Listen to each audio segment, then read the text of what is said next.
Parce que c'est pittoresque avec des mots simples. Parce que c'est agréable. Pourquoi est-ce que c'est aussi agréable de lire des livres qui remontent à l'enfance ?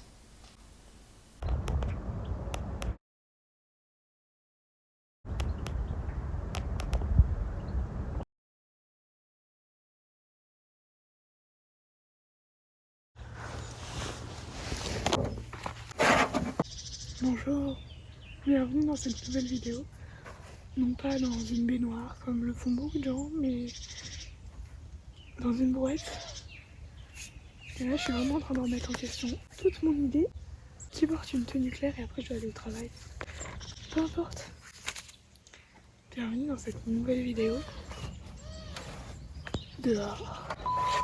En ce 1er février, jour de tournage. Si tu as aimé les livres dont je vais te parler dans cette vidéo quand tu étais petit ou petite, eh bien tu vas aimer les autres livres dont je vais te parler dans cette vidéo, qui sont la suite, pas du même auteur, pas forcément de la même époque, mais qui suivent les émotions du livre, les types de personnages, les types de scénarios, où est-ce que tu y ressens de l'aventure, un sentiment d'histoire. Commençons tout de suite par le premier livre, Le Cirque des Rêves.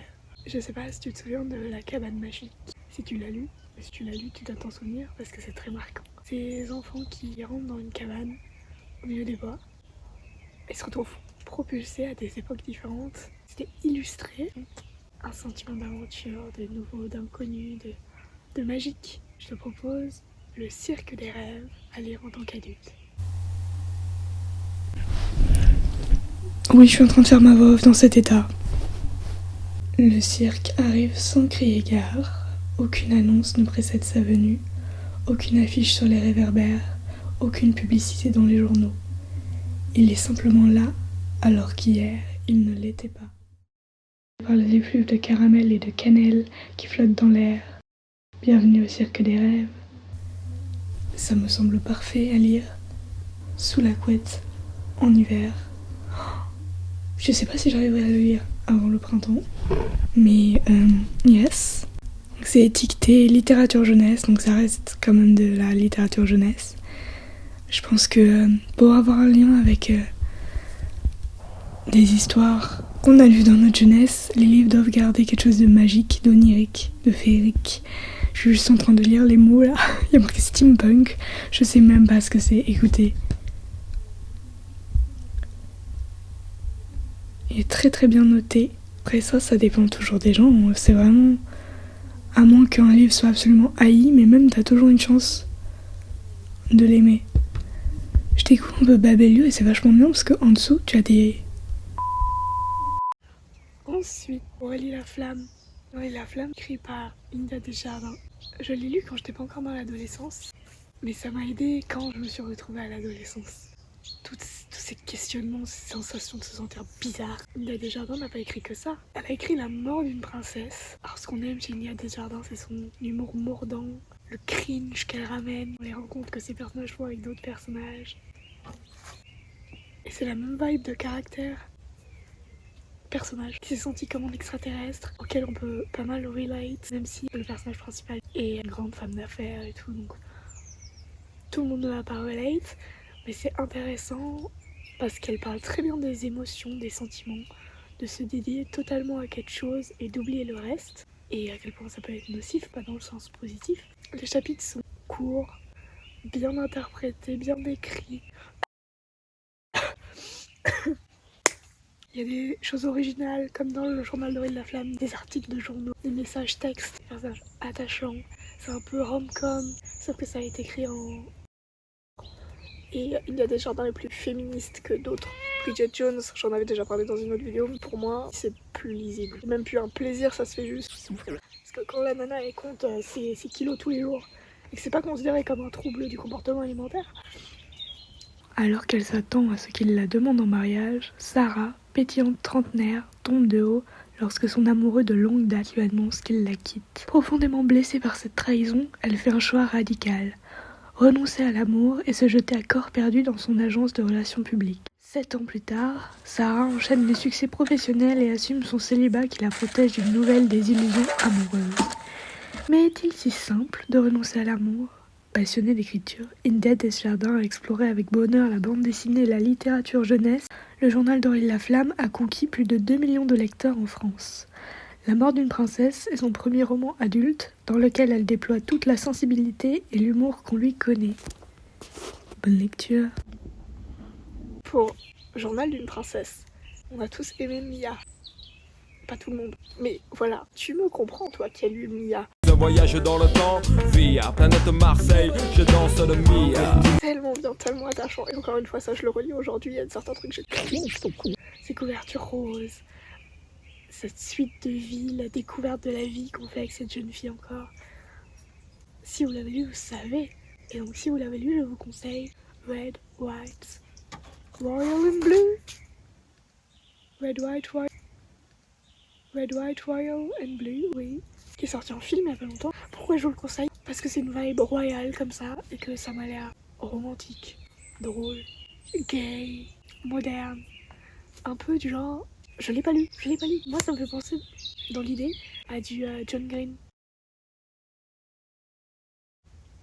Je pense que ça peut être un livre très mordant, très drôle. Et apparemment triste aussi. Un peu dramatique. Le fils de la présidente des États-Unis rencontre le prince Henri, le petit-fils de la reine d'Angleterre. Et c'est leur relation amoureuse. That looks goofy. Pour les personnes qui ont aimé les Jacqueline Wilson, c'est souvent des tragédies familiales. J'ai lu que ça en fait, des tragédies familiales, mais pour enfants. C'est des livres qui ont façonné ma façon de voir les émotions. Les personnages sont dans une souffrance. Même s'ils ont du bonheur autour, ils sont toujours dans une souffrance. Et ça m'a permis d'accepter ça d'une certaine façon, je crois. C'est très formateur, même si elle a des livres très problématiques, comme Un cœur brisé, qui personnellement m'a normalisé l'idée d'une relation entre une gamine de 14 ans et quelqu'un de 27 ans, tu vois. Donc, ouais, qui m'ont beaucoup marqué.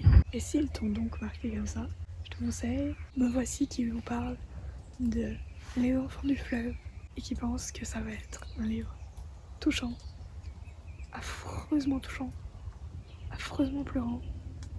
Je pense plutôt beau. Là pour le coup, même si les livres de Jacqueline Wilson étaient dramatiques, ils étaient quand même adaptés à un public enfantin, même si ça m'a personnellement réveillé à des choses, des sujets, des thématiques auxquelles je ne pensais pas à ces âges-là. J'en ai parlé en voix non off, hein, mais aussi juste dans les relations amicales, dans les émotions que peut ressentir un enfant envers des injustices. Ça m'a réveillé à ça, mais là on est sur un roman adulte. Vraiment, je ne pense pas qu'il faut faire lire ça à un enfant. D'après une histoire vraie, Memphis, 1939. Par une nuit pluvieuse, Ril Foss, 12 ans, et ses 4 frères et sœurs sont enlevés par des inconnus. Emmenés loin de la péniche familiale et des bords du Mississippi, jetés dans un orphelinat, les enfants réalisent bien vite qu'ils ne reverront plus leurs parents. La mystérieuse société des foyers d'accueil du Tennessee vient de sceller leur sort à tout jamais. Caroline du Sud, de nos jours. Avery Stayford, jeune avocate épanouie à qui tout semble sourire, est de retour dans la ville de son enfance. Lors d'une visite à sa grand-mère, cette dernière tient un discours étrange qui me remet en cause toutes ses certitudes. Quelle est vraiment l'histoire de sa famille ? D'où vient-elle ? Troublée, Avery commence à enquêter.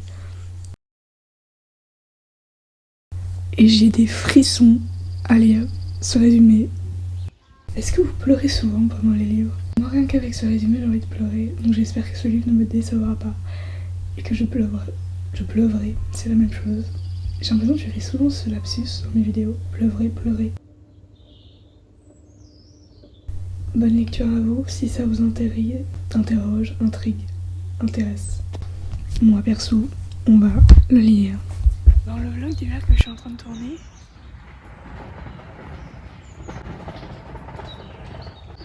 je vous parle de mon travail que je fais dans une école en ce moment.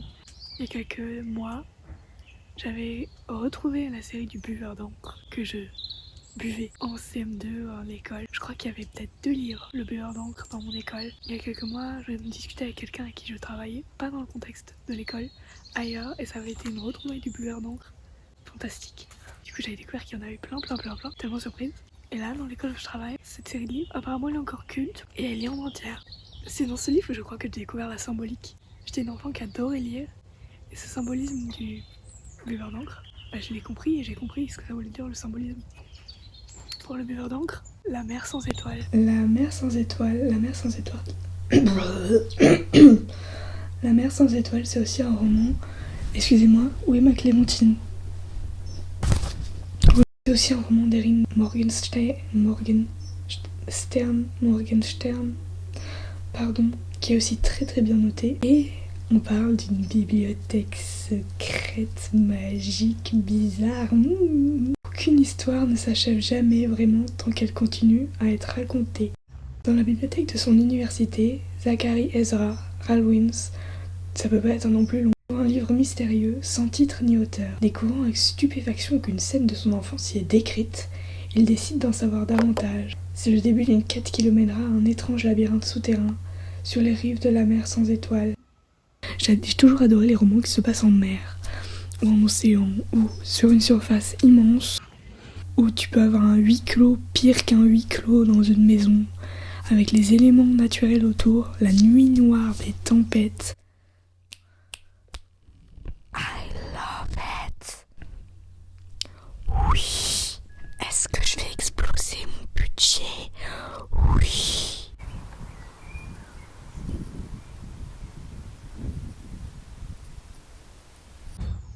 Ce buveur d'encre, qui est un vampire, moi je lisais la nuit en cachette.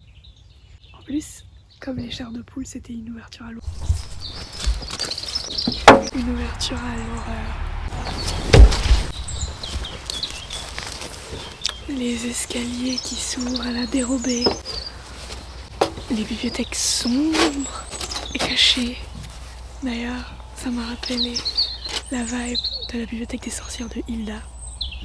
I love it. Harry Potter, notre fameux. Évidemment que je vais vous recommander quelque chose pour Harry Potter que j'ai lu sur le tard. Et J.K. Rowling, allez, on parle des gens problématiques, allez. J'ai mis avec un point d'interrogation les 10 000 portes de January. Les 10 000 portes de January par Alix E. Harrow. Au début, quand j'ai d'abord vu le titre en anglais, toutes les offres à partir de 4,71€. Oui, désolé, on va l'acheter pas cher. Désolé. 528 pages, pas mal, existe en édition audio. Pour les personnes qui aiment les livres audio, je pense que ces livres sont plutôt des grands succès. Donc vous pouvez les trouver en livre audio. Voilà. Au début, je pensais que c'était le mois de l'année, mais vu que le titre en français, il y a toujours les 10 000 portes de January et pas de janvier, j'imagine que c'est le prénom de la personne, du personnage principal. Il est dit ce qui est arrivé de mieux à la fantasy ces dernières années. Un voyage aux confins des mondes, une aventure fantastique en terre-mer et à la croisée des mondes. Je sais jamais si c'est un bon signe quand on compare un livre à d'autres livres. La croisée des mondes, je l'ai lu, ça, attendez. J'ai lu le tome 2 en tout cas. J'ai vraiment lu que le tome 2. Mais oui, mais oh là là, mais justement. Ça m'a marqué, j'ai trouvé ça fantastique. Mais comme j'ai commencé par le tome 2, j'ai un peu bugué. Mais j'ai été tellement happée et attirée. Et ça, c'est le genre de livre que j'ai... C'est peut-être le premier livre, justement, fantasy que j'ai lu. J'ai rien compris parce que je comprenais pas pourquoi on partait dans des choses irréelles. Vraiment, je me questionnais à chaque chose irréelle qui se produisait. Je me disais, mais en fait, elle est en train de rêver, mais qu'est-ce que c'est que ça? Je concevais pas qu'on pouvait écrire quelque chose qui ne soit pas réaliste. Ça vient de ma mère, je crois, qui ne lit que des choses réalistes. Genre fantasy, high fantasy ou science fantasy, voilà. Oui, c'est clairement de la science fantasy, je comprends là la définition. Bref, est-ce qu'on est en train de divaguer depuis le début que je parle des 10 000 portes de January? Mais dites-moi, quel est le livre qui vous a ouvert à la fantasy? Parce que moi, ça serait À la croisée des mondes, tome 2. Girl, il faut les autres tomes. C'est pas possible. Et on va parler des 10 000 portes de January. Selon January Woody, il n'y a qu'une façon de s'échapper de sa propre histoire, c'est de se faufiler dans celle de quelqu'un d'autre, grâce à une des 10 000 portes. Pénétrez vous aussi dans le monde magique de l'écrit, avec un E majuscule, où certaines paroles tracées ont le pouvoir de modifier le réel, alors que le mal qui ferme les portes, une à une, est sur vos talons. Attention, la magie vient toujours avec un prix. Étrangement, c'est cette dernière phrase qui m'a fait penser à Harry Potter. Parce que le pauvre... Une histoire avec des portes qui s'ouvrent sur l'inconnu, plein de portes sur différents mondes, c'est exactement ce qu'on cherche dans la lecture. On est ici pour faire des découvertes. Et je sais pas vous, mais retrouver des univers de lecture de l'enfance, quand t'as trouvé ton univers, des choses qui te font du bien, que tu aimes, je pense que c'est la plus belle chose que tu peux faire. J'aime évidemment faire des découvertes de lecture, mais c'est des mondes doudous et surtout c'est la suite d'un univers, ça te crée ta personnalité en même temps. Toutes ces lectures, c'est des choses que tu as découvertes enfant, donc qui t'ont créé pas seulement ton amour de la lecture, mais toi aussi.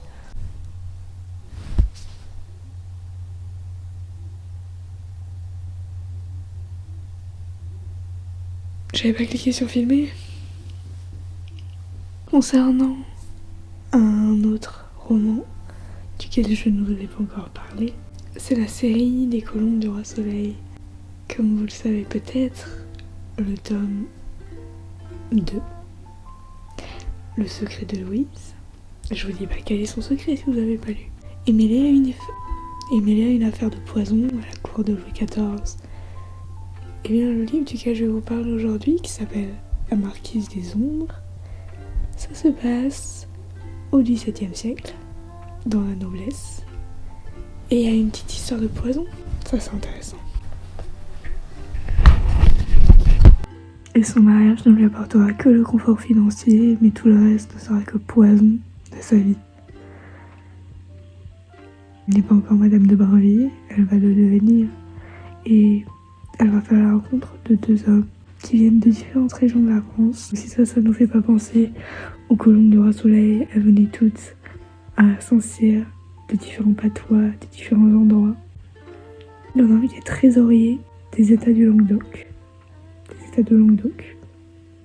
Et l'autre, c'est un alchimiste, un aventurier. Ça fait pas penser l'histoire de femmes, de mystère, de vengeance. Si vous avez été passionné enfant par l'affaire des poisons, je pense que c'est pour vous. Même si ça se passe avant l'affaire des poisons. Go, here we go, here we go, go, go.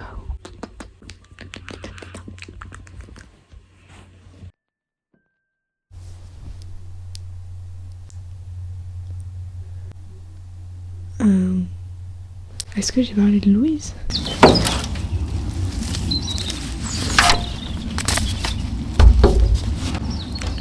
Bien dégueulassé. Oh ça va. J'ai pas vu mes fesses.